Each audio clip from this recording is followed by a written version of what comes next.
Hello Africa. The window on the official campaign period in Kenya is quickly closing in. Just 2 hours away from midnight tonight, no party is allowed to conduct any campaigns ahead of Thursday's presidential election. My colleague in Kigali, Rwanda, Eugene Anangwe, will be telling you why the East African region is edgy about the developments right in Kenya.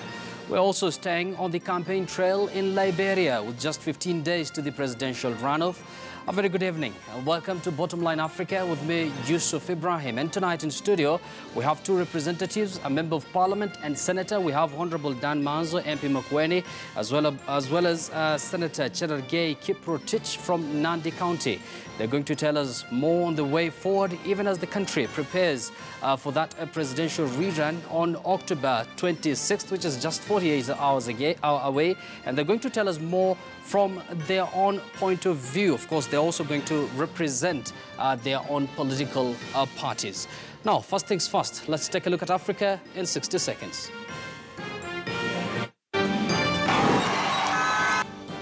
The campaign season comes to an end as Kenya gets ready to vote in a repeat presidential election despite opposition boycott.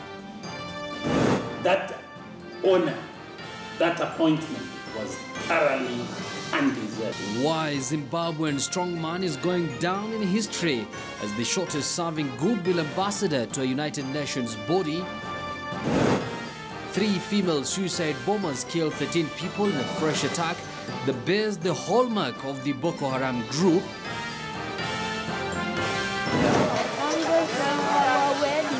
And tonight, with just under 2 weeks before Liberia votes for the next president, residents are speaking out about their expectations.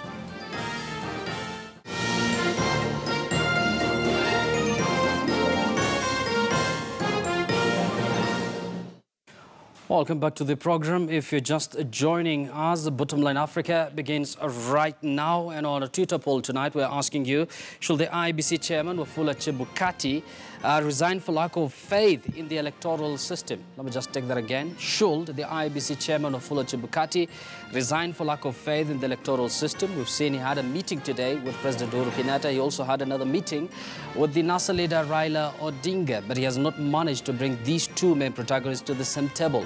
So, we'd like to hear your view. Remember, our Twitter handle is at KTN News. You can as well tweet me at Yusuf Ibra. Remember to always use our hashtag, which is Bottomline Africa. Now, we begin with the latest political developments right here in Kenya, where President Uhuru Kenyatta today met IEBC chairman Wafula Chebukati and discussed the October 26th fresh election. Now, President Kenyatta said he is ready for the elections and has no demands on IEBC other than the electoral body meeting its obligation of conducting fresh presidential election on October 26th as ordered by the Supreme Court. Now, the meeting was held at Harambee House, the president's office, and was also attended by Deputy President William Ruto last week. Last week, the NASA team led by Raila Odinga and Musalia Mudavadi met IEBC chairman at the Anniversary Towers offices, but Raila said he had not met a presidential candidate. The president has reiterated what he has said before, that he doesn't have any issues with the IEBC. He doesn't have any conditions or demands other than the election being held in terms of the orders given by the Supreme Court, that is within 60 days, and in this case on the 26th of October, which is a date set by the IEBC. Now, still with Kenya, the volatile build-up to the October 26th vote has revived memories for Kenyans of ethnically charged violence that killed around 1,200 people after a disputed election in the year 2007, when Raila Odinga also lost and disputed the result. Uncertainty over whether Odinga will participate in the election and concerns that it may not proceed peacefully have left Kenya mired in political crisis.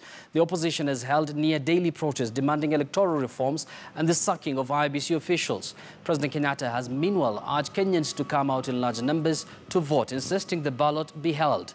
The second batch of ballot papers for the repeat election arrived in the country this evening from Dubai-based firm Al Ghurair.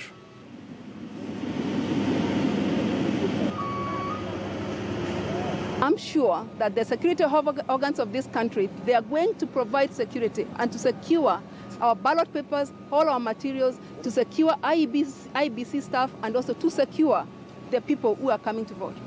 Because our responsibility as IEBC is to ensure that we are going to open all the polling stations come the 26th of October and to ensure that we do our exercise and we deliver an election. What I think about the election is that the OMC things are now, the way things are now, I don't think if things are good for this nation. And for me as an individual, it might happen or it might not happen. Chairman of IBC, Chebukati, to call off the election, and then we do a good election for 90 days.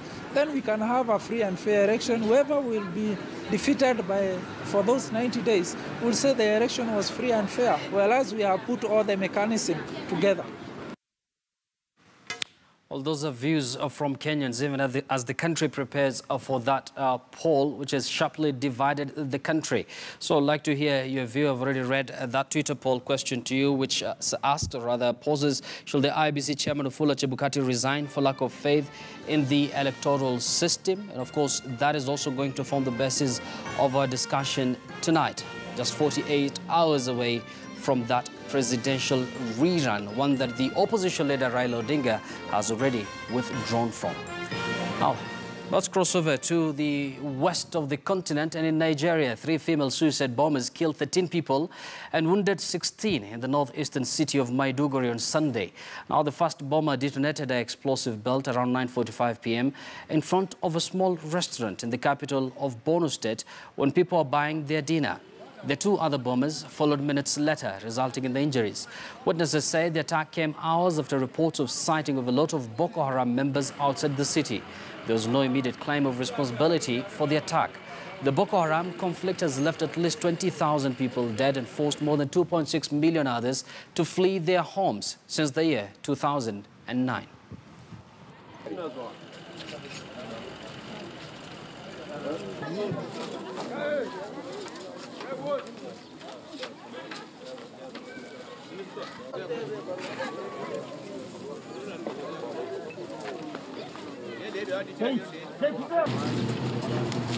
Not having a suicide bomber for the first 54 days, but eventually what happened yesterday was very sad. 3 suicide bombers, female suicide bombers, managed to sneak into Maiduguri.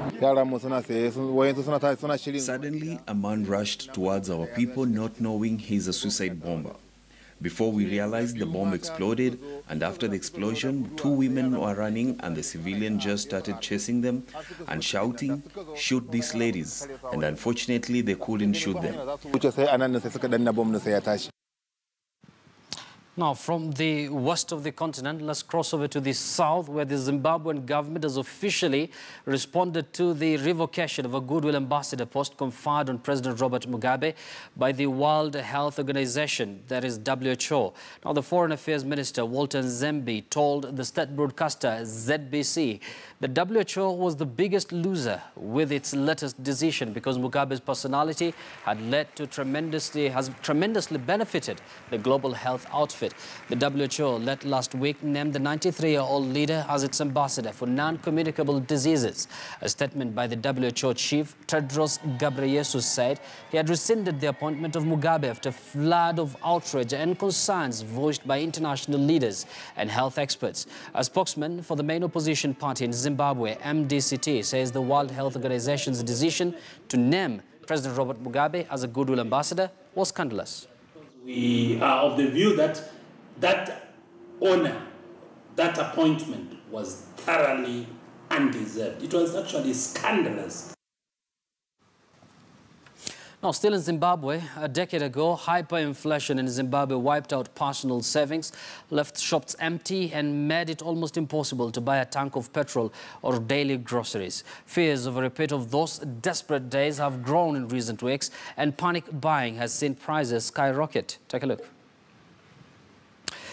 Anyway, we'll bring those pictures to you once they're ready. Now, the president of Somalia, Mohamed Abdullahi Farmajo, who is on a work trip to Uganda, has held bilateral talks with his Ugandan counterpart, Yoweri Museveni. Now, the 2 presidents discussed how to strengthen the relationship between the 2 countries and the fight against the Al-Shabaab group. The president of Uganda reaffirmed his commitment to support Somalia. President Farmajo took the opportunity to thank the government of Uganda for the important role it plays in the peacekeeping mission in Somalia and the fight against terrorist group. Now, the duo agreed the importance of the fight against Al-Shabaab and to eliminate the risk it poses to Somalia.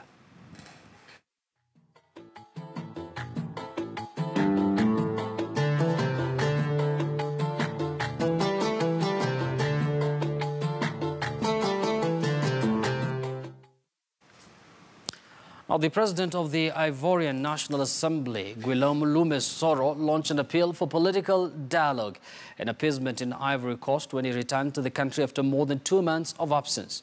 2 weeks ago, Ivory Coast authorities arrested a senior aide to Parliament, the Speaker accusing him of possessing and distributing weapons to destabilize the state during an army mutiny earlier this year.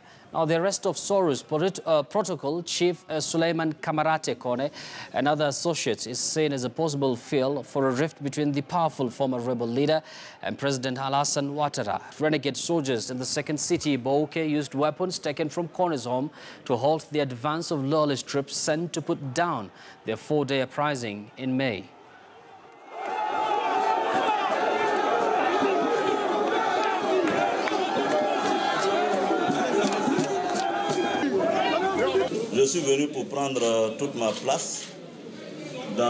I have come to play my full part in the political game, not only to contribute as best as I can to the peace process, but also, true to my commitment since the beginning of the year, to continue working towards reconciliation and peace in Ivory Coast. I have told you of my commitment, despite the few difficulties or upheavals that we may experience in working for peace. This is an opportunity for me to appeal to everyone to go in the direction of dialogue, peace and tranquility.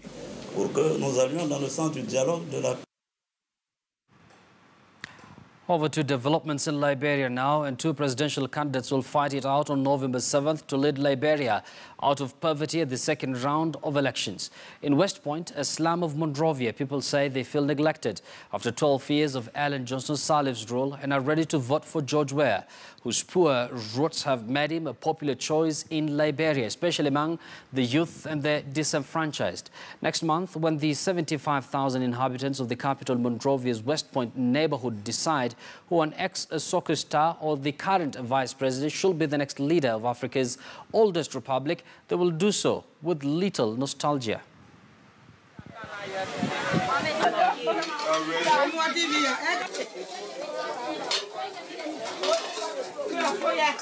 Almost 12 years. Our sister Bwaka be there. Nothing did I do. Nothing. Julia is a man that cares for the people, that got love for his people, and that is willing and able to help his people. But Bwaka is a complete failure to the life of the Liberian people because he's ruled for 12 executive years without doing anything for the people.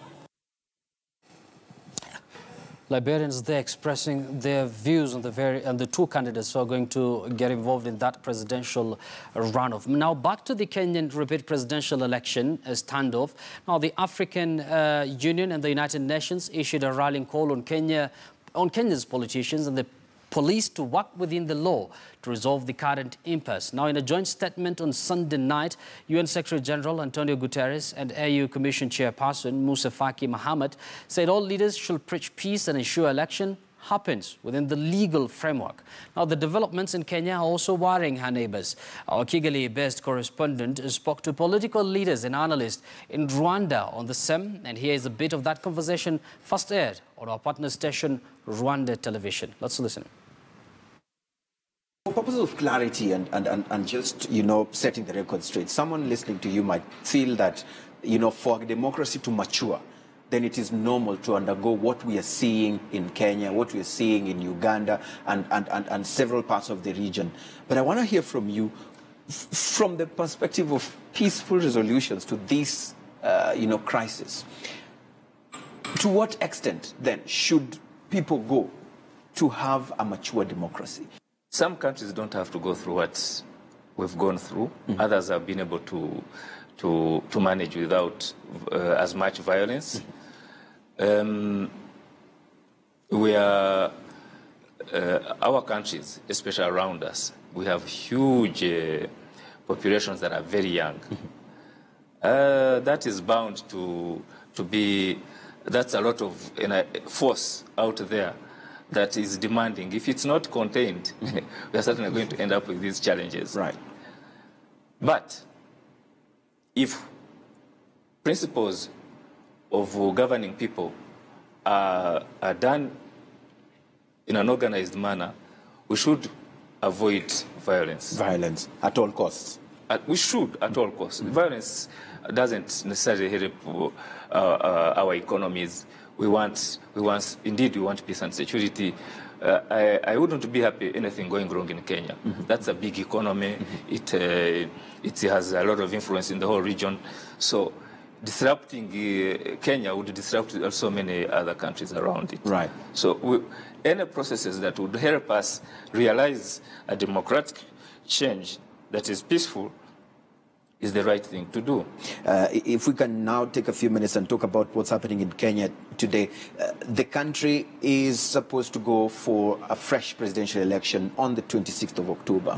You have seen and heard what the opposition leader has said, and saying that I am not going to be part of these elections. And this brings us to the issue of, will these repeat presidential elections solve whatever is going on, whatever the issues are in Kenya? JD, what's your take on that? Well, that's a very, very serious question, because for every young man, as I've seen, and I think you're aware of these young men who convened at the AU last August, elections were part of the discussions that we had, and they were really hot discussions. What we do as a youth, we go back and say, where are we coming from, first of all? When you look at what is happening today, it is definitely an offshoot, a product of something else that has been there for all this time. And when you look back, you see during the times of colonialism, it was occupation of our land. And then after independence, it was occupation of our thinking space. Someone coming in and showing us what we should do, and some external force, you know, those interferences, showing you, putting leaders in place who are going to be their mediums. And one of the things that I really feel I need to highlight is people coming to you and saying, you know, segmenting you and saying, you are called this name and you are this percentage.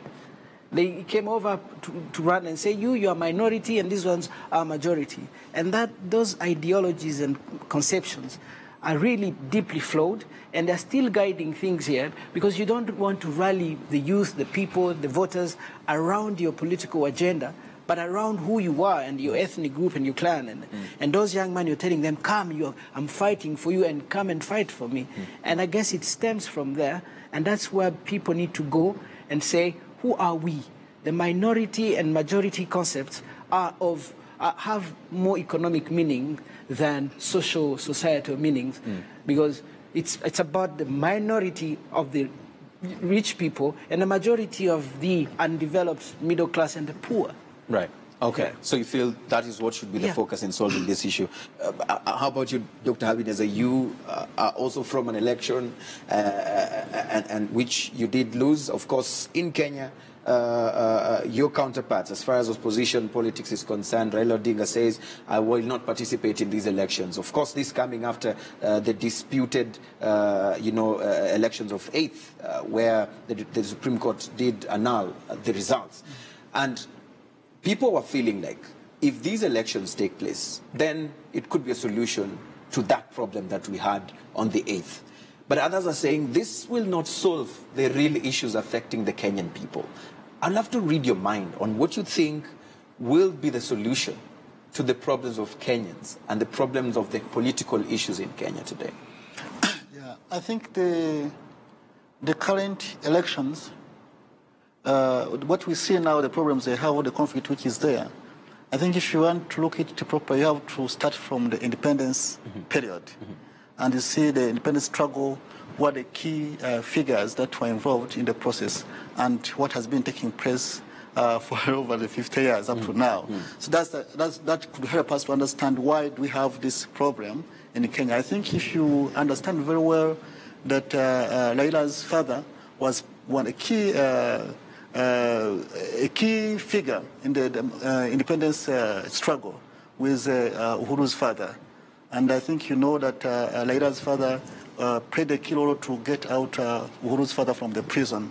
So you know that process. I think there's discouragement that perhaps the people from Laila's kinsmen have not had any share in the power since the time of independence. I'm not going to go back into the details, but the whole history, but I think that's a fact that that this whole ethnic group or people, they feel have been locked out of this process. Yeah, after Jomo Kenyatta, then President Moi, then Kibaki, and you know what happened in between with Kibaki and the violence we had. So we look into this problem from that period. So I think at this moment, what I can advise is that I don't think that this election is going to give any solution. I think that these key figures, again, now we talk about Laila and President Uhuru. Yes. They could, again, sit aside and discuss how they can share power equitably. Because this is the problem. Because if, let's say, Uhuru goes on and wins again, it will cause more chaos. If Laila wins, I mean, now he has pulled out. If he won still, I mean, there would be chaos. So I think the only solution is that to see how can this marginalized group, Laila's group, people, how can they take part in the national building? How can they share this national cake? This is, if they can find a solution, this will solve the problems. But elections is not a solution, because you see there's some writers called Carotas. They wrote a certain book recently, but I'm going to just quote one thing. They say that that even though elections, the new democratic paradigm says that elections are important for being democracy, but they are not sufficient. They are good. They can help people to share experiences, to learn, but they are not enough. So we need more than we need more than elections to have real democracy. So in case of Kenya, elections, especially these coming elections, I don't think it's a solution. The solution is for Laila's people and Uhuru's people to sit aside, see how can we share power, how can we share national resources, how can we work together, how can we build the nation. This is what is needed in Kenya. Right. So would you still advise Raila at this stage to still boycott the elections? I think, I think the stand he took... if you had his number and called him, if you had the ability to convince him, would you tell him to be part of it? No, I don't think so. But what I think is we can do is not going to the election. What is we can sit with Uhuru and they can find a solution, how they can work together after. That's the most important. But election is not the most important. Not the most important thing. No. Eugene Anangwe there, coming to us all the way from Kigali, Rwanda. Clearly, the East African region is worried, even as the country, this country that is Kenya, is trying to come out of the current political crisis. In studio, I'm going to engage shortly Dan Mazo, Honorable Dan Mazo from he's an MP Mokweni, as well as Honorable Cherargei Kiprotich, who is the Nandi Senator. They're going to tell us more on the way forward. Are these two main protagonists going to engage in talks, or the country is going to head to that October 26th presidential rerun on Thursday? Of course, this is Bottomline Africa right here on KTN News. We're going to take a very short break, but when we come back, we'll have that discussion. Don't go too far. Stay with us.